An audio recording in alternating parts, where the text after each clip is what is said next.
नरेंद्र मोदी जी इस चुनाव में मैच फिक्सिंग करने की कोशिश कर रहे हैं। ये जो उनका 400 सीट का नारा है,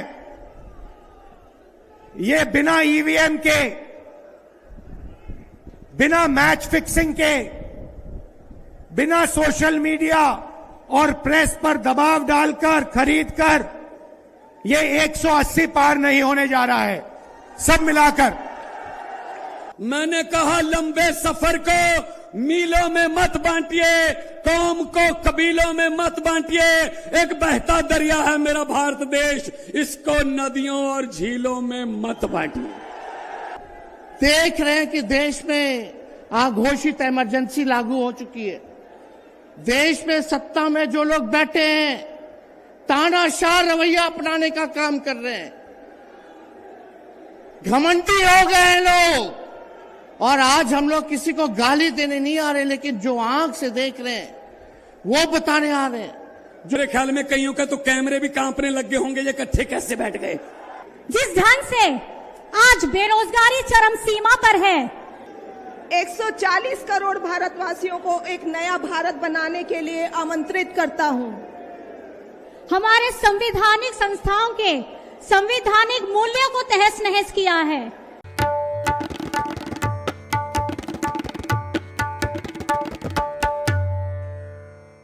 नमस्कार, द रेड माइक में आपका स्वागत है। मैं हूं सौरभ शुक्ला। हमने आपको इस रैली के तमाम नेताओं को बोलते हुए लाइव सुनवाया और हम यहां पर आए लोगों की आवाजें भी सुनवाते रहेंगे आपको। लेकिन इस रैली में हम इंडिया गठबंधन की रैली में कुछ खास स्वागत हुआ जब तेजस्वी यादव मंच पर बोलने के लिए पहुंचे। मंच पर आप देखेंगे कि तेजस्वी यादव मंच पे बोल रहे हैं और तेजस्वी के साथ साथ बगल में अखिलेश यादव, राहुल गांधी, तमाम लोग मौजूद हैं। पहला रैली हम लोगों ने ये नेता भी बोल बोल के जबरदस्त पंच दे रहे हैं, लोग तालियां बजा रहे हैं, जबरदस्त माहौल बनाए हुए हैं। लेकिन क्या ये माहौल वोट में ट्रांसफॉर्म होगा? क्या ये पंच, ये तालियां वोट में तब्दील होकर इंडिया गठबंधन को मजबूत कर पाएंगे? ये वक्त बताएगा। मंच पर आपको नजर आएगा, आपको मल्लिकार्जुन खड़गे, राहुल गांधी, प्रियंका गांधी, भगवंत मान, सुनीता केजरीवाल, मनीष सिसोदिया की परिवार के लोग भी हैं, अखिलेश यादव, नफरत की राजनीति, डेरेक ओब्रायन, ये सब लोग मंच पर मौजूद रहे और आपको झंडे सबके नजर आएंगे। अब देखिए बोल रहे हैं तेजस्वी, तो तेजस्वी के झंडे भी हैं, आरएलडी के झंडे भी हैं, कांग्रेस के झंडे भी हैं, आम आदमी पार्टी के झंडे भी हैं। ये सारे झंडे आपको यहाँ पर नजर आएंगे और हम आपको सुनवाते हैं वो दिलचस्प आवाजें जो हमने यहाँ से कैप्चर की हैं। कोई भारत के झंडे में रंग के आया है, तो कोई श्री राम बन के आया है, कोई आम छात्र है, तो कोई रिटायर्ड बुजुर्ग है। तो जरा सुनिए इन आवाजों को जो आम आवाजें हैं और इंडिया गठबंधन की इस रैली में पहुंची हुई हैं। अरविंद केजरीवाल की गिरफ्तारी के खिलाफ विपक्ष की रैली यहाँ चल रही है, कार्यकर्ता आ रहे हैं और कार्यकर्ताओं के साथ साथ कुछ जुनूनी कार्यकर्ता भी हैं। वैसे ही एक जुनूनी कार्यकर्ता है जो कि भारत का झंडा लिए हुए हैं और यहाँ लिखा हुआ मैं भी केजरीवाल, आम आदमी पार्टी। नाम क्या है आपका? मेरा नाम अर्जुन कुमार सोनी है। अर्जुन कुमार, कहाँ से आए आप? मैं आया हूँ तुगलकाबाद विधानसभा, चौधरी सहीराम पहलवान। अच्छा, वो तो कैंडिडेट है? कैंडिडेट भी है, हाँ जी, और विधायक भी है। विधायक भी है। विधायक भी है। क्या माहौल है, क्या जज्बात है, क्या भावनाएं हैं? भावना तो सब बहुत बड़ी है। हमारे क्षेत्र से नहीं, पूरी सातों की सातों लोकसभा चुनाव आम आदमी पार्टी जीत रही है। अच्छा, हाँ जी। तो भारत का झंडा बनवाया हुआ आपने? भारत का हूँ, यहाँ पे आए हैं, हिंदुस्तान का हूँ। अरविंद केजरीवाल जेल में डले गए, बीजेपी कहती है ये भ्रष्टाचारी है। खुद ही वो भ्रष्टाचारी है। उनके पास इतने चंदा आया, वो कहाँ है पैसे? वो पैसे कहाँ है? वो पैसा कहाँ है? जिसके पास इतने चंदा है वो भी तो भ्रष्टाचार है। बीजेपी में इतने हैं, क्या मीडिया दिखाती है इसको? मीडिया दिखाती है इसको? नहीं दिखाती है मीडिया। सिर्फ एनडीटीवी खोलो मोदी, आज तक खोलो मोदी, सब में मोदी। बना के रखे। केजरीवाल की सच्चाई दिखाया है कभी? कि जनता क्या करेगी इस बार लोकसभा चुनाव में? इस बार बदलेगी, बदलेगी इस बार पक्का? सर मेरा नंबर ले लो आप। राम मंदिर का माहौल नहीं है? क्यों नहीं है राम मंदिर का? राम मंदिर, मैं भी हिंदू हूँ, मैं भी हिंदू हूँ ना। क्या मुझे राम मंदिर, ठीक है मैं राम मंदिर जाऊंगा, रोज रोज राम मंदिर मुझे खाने को दे देगा? दे देगा? बीजेपी कहती है मैं राम मंदिर बनवा दिया है। कुछ नहीं बना सर, मैं देखा हूँ। वो चुनाव के चक्कर में था, उनको लोकसभा चुनाव जीतना था उनको। अरे सर रहने दो, आप भी जानते हो इस बारे में और पूरी जनता जानती है, पूरा हिंदुस्तान आज की इस रैली से असर पड़ेगा? इस रैली से असर पड़ेगा? इस रैली से और आपके बीच में 100% अच्छा, आई लव केजरीवाल। तो 7 में से कितनी सीटें दिल्ली में? गर्मी का 7 में से 7। मैं नंबर ले रहा हूँ आपका, ले लो, हाँ? ले लो, मैं लेता हूँ आगे। मुझे फोन मारना। पीछे खड़े हैं, मैं उनको इस कहना बार चाहता हूं 7 की कि 7 बैठ सीट आएगी। इस बार 7 के 7 सीटें हैं। कहाँ से आए? पंजाब से। पंजाब में कहाँ से? पंजाब लुधियाना। लुधियाना से। तो कांग्रेस का नेता चला गया बीजेपी, आपका जलंधर से चला गया बीजेपी। भाई सब देखो, बड़ी पार्टी है, जाना आना तो लगा रहता है लोगों का, हाँ। जाना आना तो लगा रहता है। हम तो अपने केजरीवाल के लिए हैं, हमारे नेता हैं, पूरे हिंदुस्तान के नेता हैं, आने वाले वो हमारे प्राइम मिनिस्टर होंगे, ये बात मेरी याद रखना। आज हो कल हो जब मर्जी हो। तो बाजी राहुल गांधी के बारे में क्या कहना है? राहुल गांधी ठीक है नेता। अरे ये पंजाब वाले, अरे बता दो पाजी, आप हम नहीं जाने ठीक है, बढ़िया नेता है वो भी, अच्छा। वो भी बढ़िया नेता है एकदम। क्या है बाजी? सब बढ़िया, ठीक हो गया? मोदी तो गए हो, अच्छा। मोदी तो गए हो, क्यों? इस बार गए हो, ये देख नहीं रहे जनता का हजूम? ये क्या है, ये क्या है? लोकतंत्र को आपको नहीं पता क्या हो रहा है? बुरा हाल है। जो भीड़ आई है ये वोट में ट्रांसफर होगी? ये भीड़ आई सिर्फ वोट है और कुछ नहीं है, ये भीड़ कोई लाई थोड़ी गई। कहाँ से आए आप? मैं दिल्ली से हूँ। अच्छा, क्या सोच लेकर के आए हैं आप? सोच के सिर्फ केजरीवाल जी को सपोर्ट करने के लिए आए हैं कि हम आपके साथ हैं, आप जितना भी संघर्ष जहाँ भी हो हम आपके पीछे खड़े हैं। अच्छा, केजरीवाल जी को हम पीएम बना के छोड़ेंगे, आपको बता। पीएम? अरे वो तो अंकल, नाम क्या है आपका? सुनील वडेरा। अंकल कहाँ से आए हैं आप? मैं निजामुद्दीन में हूँ। अच्छा, निजामुद्दीन। क्या करते हैं अंकल आप? मैं अब तो रिटायर्ड हूँ, मैं वाइस प्रेसिडेंट हूँ आरडब्ल्यू विंग का, आम आदमी पार्टी का स्टेट वाइस प्रेसिडेंट। तो पहले रिटायर्ड काम करते होंगे कहीं पे? मैंने पहले वकालत शुरू करी थी, 20 साल बैंक मैनेजर रहा, उसके बाद आईटी इंडस्ट्री में कंट्री हेड रहा 2 कंपनीज का। आप बेसिकली एक आम आदमी है जिसको लगता है कि Arvind Kejriwal. Basically I stand for democracy. अच्छा, लोकतंत्र के लिए। आज जो कुछ भी हो रहा है वो लोकतंत्र का हनन हो रहा है और बहुत देर से ये चल रहा है। पहले आपने डिफेक्शन लॉ ले आए, उसके बाद आप विप को ले आए, लोगों की आवाज़ तो खत्म हो गई। अब आते आते अब उन्होंने जो आखिरी चाल चली है, पहले पैसे का कंट्रोल कर लिया, उसके बाद सारे इंस्टीट्यूशंस का कंट्रोल कर लिया, जितने भी एग्जीक्यूटिव इंस्टीट्यूशंस हैं सारे के सारे गवर्नमेंट के अंडर में हो गए। अंकल आपने इतने चुनाव देखे होंगे, एक क्या आपको नॉर्थ इंडिया में हिंदी भाषी राज्यों में क्या एक हिंदू वेव नजर आती है? ये बनाने की कोशिश ज़रूर हुई है हिंदू और मुस्लिम का, लेकिन आज ज़्यादातर लोग रियलाइज़ कर गए हैं कि ये एक सिर्फ प्लॉय था। एक्चुअल में हम सब एक ही हैं, हमें गुलदस्ता हैं। हिंदुस्तान हमेशा इस चीज़ के लिए फेमस रहा है कि हम यहाँ इतनी जातियाँ, इतने रिलीजन इकट्ठे एक गुलदस्ते के रूप में रहते हैं। आज उस गुलदस्ते को हम अलग अलग कर रहे हैं। हमारी इतिहास यही बताता है कि जहाँ टूट फूट होती है तो वहाँ छोटे छोटे राज्य बन जाते हैं, हिंदुस्तान का बंटवारा हो जाता है। हमने हिंदुस्तान को एक रखना है, इसके लिए लोकतंत्र का बचना सबसे ज़्यादा ज़रूरी है। इंडिविजुअल्स आएंगे और चले जाएंगे, उससे कोई इतना फर्क नहीं पड़ेगा, लेकिन जो सिस्टम है वो सिस्टम कॉम्प्रोमाइज़ नहीं होना चाहिए। हमारे कॉन्स्टिट्यूशन इतना अच्छा बना हुआ है, वो कॉम्प्रोमाइज़ नहीं होना चाहिए। एक छोटी सी होप तो इस वक्त सिर्फ जुडिशरी में बची है, उसके अलावा सारे इंस्टीट्यूशन आज की डेट में कॉम्प्रोमाइज़ हो चुके हैं। क्या नाम है? जी हमारा नाम दीपक चतुर्वेदी है। दीपक चतुर्वेदी। कहाँ से आए हो? जी हम इलाहाबाद से हैं। इलाहाबाद से? जी जी। क्या करते हो? हम दिल्ली यूनिवर्सिटी से पीएचडी कर रहे हैं अभी। दिल्ली यूनिवर्सिटी से पीएचडी कर रहे हो?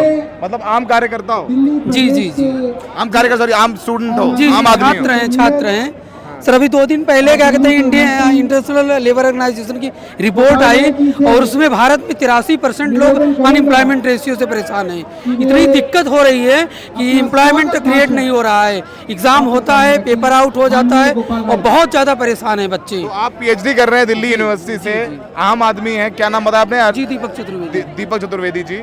तो आप किस भावना के तहत आप यहाँ पर आए हैं? जाहिर सी बात आप आए हैं तो अपना किराया भाड़ा लगा के आए होंगे, अपने जेब से पैसा लगा के आए होंगे, कोई नेता लेके नहीं आया होगा, आपको कोई खाना नहीं खिलाएगा, तो आपका खुद क्या लगा कि आज उठ के चला जाए, संडे के दिन आराम करने के बजाय रैली में चला जाए, सपोर्ट किया जाए जो इंडिया गठबंधन का है? किस भावना के तहत आए हैं? जी सर, मुख्यतः हमारा उद्देश्य है कि लोकतंत्र को बचाना है। संविधानवाद व्यवस्थाएं जो खतरे में हैं और ईडी, सीबीआई, विभिन्न प्रकार के संवैधानिक संस्थाओं का दुरुपयोग किया जा रहा है अपोजिशन लीडर के प्रति, छात्रों के प्रति, व्यवस्था के प्रति और संचार व्यवस्था के प्रति। तो हम कहीं ना कहीं चाहते हैं कि हम लोगों को शिक्षा, स्वास्थ्य, रोजगार, बिजली, पानी, सड़क इत्यादि प्रकार की मूलभूत सुविधाएं अवेलेबल हो। जो अनएम्प्लॉयमेंट रेशियो से हम लोग परेशान हैं, पुलिस लाठियाचार्ज करती है, मुकदमे लगाती है हम लोगों पर। फिर जो राम मंदिर बन गया उसका क्या? 370 हट गया उसका क्या? धर्म के नाम पर ये देश के साथ छलावा कर रहे हैं सर। अभी आरओ का पेपर आउट हुआ था और हम लोग सर बहुत लंबे समय तक इसका प्रोटेस्ट किए, लेकिन हमारी बात नहीं मानी जा रही थी। पुलिस ने लाठीचार्ज किया हम लोगों पर, मुकदमा पंजीकृत किया, जेल भेजा हम लोगों को, लेकिन अंत में जाकर मुख्यमंत्री ने संज्ञान लिया, कॉग्निजेंस लिया और बाद में जाकर क्या कहते हैं पेपर आउट के मामले को निरस्त किया गया। फिर से एग्जाम कराने की प्रक्रिया को आगे बढ़ाया गया है। चलिए, यहाँ पर बेरोजगारी के दर्द से भी पीड़ित युवा आ रहे हैं, बुजुर्ग भी आ रहे हैं, तो आप जरा तस्वीर आपको दिखाते हैं। पूरा का पूरा रामलीला मैदान है वो खचाखच भरा नजर आ रहा है। झंडे जो है आम आदमी पार्टी के भी हैं, झंडे कांग्रेस के भी हैं, यहाँ पर झंडे साथ हैं, लेकिन जमीन पर ये झंडे चुनाव से पहले प्रचार में दिल मिल पाएंगे झंडों के साथ साथ, वो एक बहुत बड़ी चुनौती जरूर रहेगी।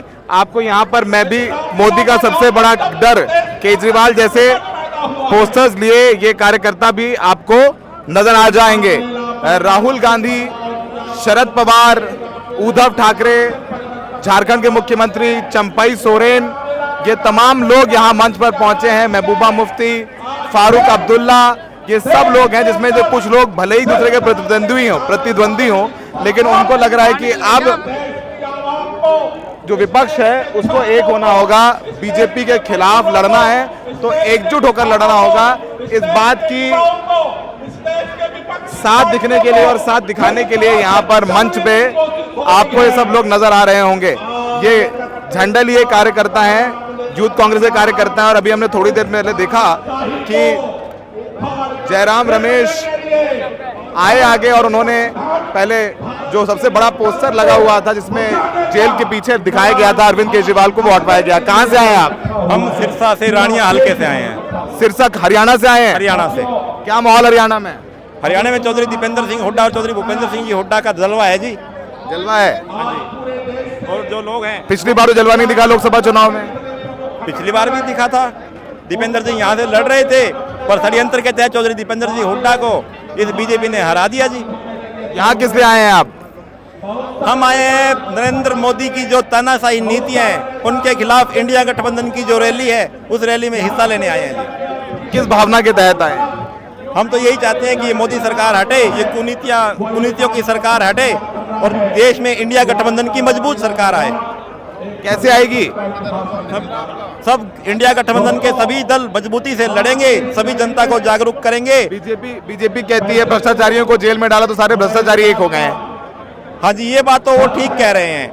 आपका नाम क्या है? मेरा नाम डॉक्टर नरेश चावला है और मैं दिल्ली में रहने वाला हूँ। पिछले 40 साल से डॉक्टरी कर रहा हूँ और जिस किस्म का माहौल हमें देखने को मिला है, ये देश हमारा है, इस देश की रक्षा करना हमारा धर्म है। आज यहाँ पर आए, आप वो राजनीतिक दल लाए अपने पैसे से अपने आप आए? मैं खुलेआम कह रहा हूँ, ये लोगों की अपनी आवाज है, ये लोगों की खरीदी हुई या भीड़ करने वाली भीड़ नहीं लग रही है, ये लोगों का आक्रोश है, लोगों का रोष है। आप क्यों आए? किस भावना के चलते आए? खुलेआम इस भावना के चक्कर में आया हूँ। स्पष्ट शब्दों में जो मुझे देखने में मिल रहा है, देश पे एक राजनीतिक पार्टी अपना कोई भी एजेंडा हो, चाहे वो संपादिक एजेंडा हो, चाहे कोई ऐसा एजेंडा हो, जो हम करेंगे वो ठीक है, जो दूसरा करेगा वो गलत है।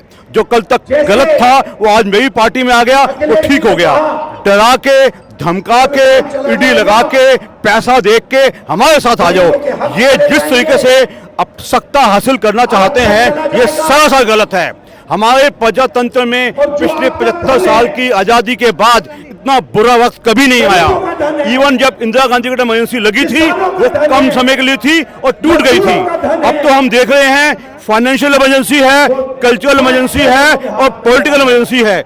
जिस तरीके से एक इलेक्टेड वेल परफॉर्मिंग सीएम के पहले मंत्रियों को गिरफ्तार किया और खुलेआम केजरीवाल जी को भी अंदर कर दिया एक मनगढ़ंत भ्रष्टाचार के लिए। आप इलेक्टोरल बॉन्ड से भ्रष्टाचार करें, आप धमका के पैसा लें तो ठीक है, अगर आप दूसरे करें चाहे वो प्रूव ना भी हो उसको बंद कर देते हैं और एक प्रोसेस में उसको पार्ट नहीं देते। धन्यवाद। क्या नाम है तुम्हारा? यहाँ हो, कहाँ जा रहे हो? बताओ, नाम बताओ। मेरा नाम सरवर है। सरवर। क्या नाम है? सरवर। क्या करते हो? काम करते हैं। क्या? बिल्डिंग लाइन में। तो यहाँ किस लिए आए हो? राहुल गांधी जी को देखने के लिए आए हैं। देखने के लिए आए हैं। मुद्दा क्या है पता है? हाँ, मुद्दा है मोदी सब इसका अकाउंट सीज कर दिया, इसके लिए ये सब भाषण दे रहा है। अकाउंट हाँ, ये संविधान को क्यों मिटाना चाहते हैं? काम नौकरी वोकरी मिल रही है? नहीं कुछ नहीं, बेरोजगारी है। जो है आपसे छीनना नौकरी चाहते हैं। कुछ नहीं मिल रही। नहीं मिल रही। नहीं। गांधी को देखने आए हो कि वोट भी मिलेगा? वोट भी मिलेगा, राहुल गांधी को देखने आए हो? वोट भी देंगे इनको, राहुल गांधी जी को। युवाओं को रोजगार देने की बात आप की। कहाँ से? बिहार से आया हूँ, दिल्ली में रहता हूँ। यही देश के सामने सबसे किसी पार्टी के कार्यकर्ता है या आम आदमी? कार्यकर्ता हैं मगर एक बात कौन सी याद पार्टी? रखिए, कांग्रेस पार्टी के। कुछ माहौल बन रहा है कांग्रेस पार्टी? अगर माहौल नहीं बनेगा तो जनता को समझना पड़ेगा ना कि आप चाहते क्या हो। आपने एक आदमी को 10 साल मौका दिया, उसका काम देख लो, और उससे पहले जो 10 साल दिए थे उसके काम देख लो। कौन ज्यादा झूठ बोला है, कौन कम झूठ बोला है, किसके काल में भ्रष्टाचार हुए हैं। पीएम केयर फंड का तो कोई जवाब नहीं दे रहा, इलेक्ट्रल बॉन्ड का तो कोई जवाब नहीं दे रहा है, नोटबंदी का तो जवाब नहीं दे रहा। जो लाल पीले वाले नोट थे, चिप वाले, श्वेता तिवारी बोल रही थी कि गड्ढे में रहेगा तो भी पता चल जाएगा। तो वो नोट कहाँ है, वो नोट बता दें उस दिन। तो ये बात जनता समझा पा रहे हैं? आप लोग जनता को समझा पा रहे हैं? जनता को मीडिया भयभीत कर रही है। अगर मीडिया मीडिया कहते नहीं कि देश का चौथा पिलर होता है, तो मीडिया जिस दिन अपना भूमिका निभाना शुरू कर देगी निष्पक्ष होके, तो उस दिन वो जनता समझ जाएगी। आज मुझे बताइए आप, 10 साल हो गए भाई साहब ने एक प्रेस कॉन्फ्रेंस की है, एक भी बाइट दिया है? पेट्रोल इन्होंने कहा था कि हम 40 दिलाएंगे, दे रहे हैं। डॉलर 35 करेंगे, कर दिया इन्होंने। लोगों को तकलीफ क्यों नहीं हो रही है इस बात की? भाई 90 रुपए में तो पेट्रोल डीजल भरवा रहे हैं लोग, तो लोगों को तकलीफ क्यों नहीं हो रही है? तो लड़ाई तो उसी चीज की है कि तकलीफ आपको क्यों नहीं हो रही है, आप क्यों हिसाब नहीं ले रहे हो। क्या विपक्ष समझा नहीं पा रहा है अपनी बात? विपक्ष समझा नहीं पा रहा है, मीडिया कोई सवाल नहीं पूछती है। जिस दिन मीडिया पूछने लगे, जैसे मनमोहन सिंह जी को पूछते थे, क्योंकि अगर ये उस दिन मोदी जी से पूछने लगे। वो तो आते हैं, मन की बात करके निकल जाते हैं। अगर जिस दिन मीडिया सवाल करना शुरू करेगी ना, उस दिन ही भाई जनता को तो हिसाब चाहिए। अगर पीएम केयर फंड का हिसाब, आप विपक्ष के कार्यकर्ताओं की क्या जिम्मेदारी है? मेरी जिम्मेदारी ये है कि जिस तरह से आजादी की लड़ाई हमने लड़ी थी, वही आजादी की लड़ाई अब भी लड़ रहे हैं। आपको हम समझाने का काम मरते दम तक करते रहेंगे कि कुछ ना कुछ गड़बड़ है।